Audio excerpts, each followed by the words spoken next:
दोस्तों, इस अध्यात्म और स्पिरिचुअल की दुनिया में आपका स्वागत है। दोस्तों, बाबा नीम करौरी के एक अमेरिकी भक्त हुए। उनका नाम रिचर्ड एल्बर्ट था, जो आगे चलकर रामदास बन गए। और फिर रामदास ने 1979 में नीम करौरी बाबा के चमत्कारों पर मिरेकल ऑफ लव नामक एक किताब लिखी। इसी में बुलेट प्रूफ कंबल नाम से एक घटना का जिक्र है। बाबा हमेशा कंबल ही उड़ा करते थे। आज भी लोग जब उनके मंदिर जाते हैं तो उन्हें कंबल भेंट करते हैं। इसी कंबल की एक कहानी है। बाबा के कई भक्त थे, उनमें से ही एक बुजुर्ग दंपत्ति थे जो फतेहगढ़ में रहते थे। यह घटना 1943 की है। एक दिन अचानक बाबा उनके घर पहुंच गए और कहने लगे वे रात में यहीं रुकेंगे। दोनों दंपत्ति को अपार खुशी तो हुई, लेकिन उन्हें इस बात का दुख भी था कि घर में महाराज जी की सेवा करने के लिए कुछ भी नहीं था। हालांकि जो भी था उन्होंने बाबा के समक्ष प्रस्तुत कर दिया। बाबा वह खाकर एक चारपाई पर लेट गए और कंबल उड़कर सो गए।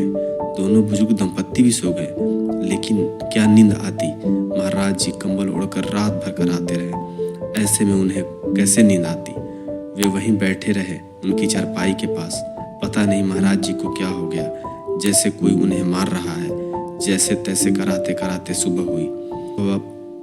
सुबह बाबा उठे और चादर को लपेटकर बुजुर्ग दंपत्ति को देते हुए कहा, इसे गंगा में प्रवाहित कर देना, इसे खोल कर देखना नहीं, अन्यथा फंस जाओगे। दोनों दंपत्ति ने बाबा की आज्ञा का पालन किया।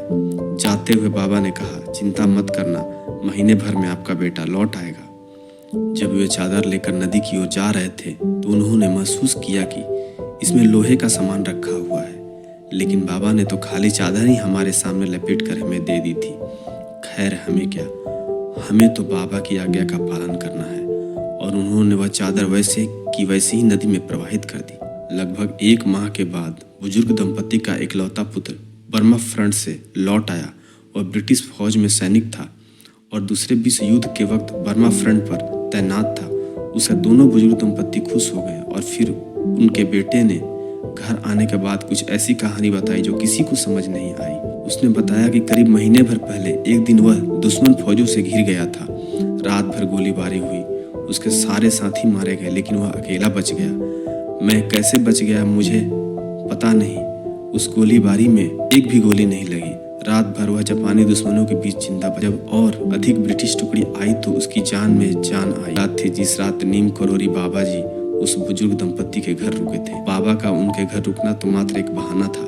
बाबा तो उस बुजुर्ग दंपत्ति के बेटे की इस रात दुश्मनों के बीच घिरा था, और जो दुश्मनों की गोलियां बुजुर्ग के बेटे को लगनी थी, बाबा उन गोलियों को सारी रात अपने ऊपर झेल गए। रात भर असहनीय पीड़ा झेल अपने भक्त की रक्षा की। दोस्तों, आपका हमारे साथ इस आध्यात्मिक सीरीज में बने रहने के लिए धन्यवाद।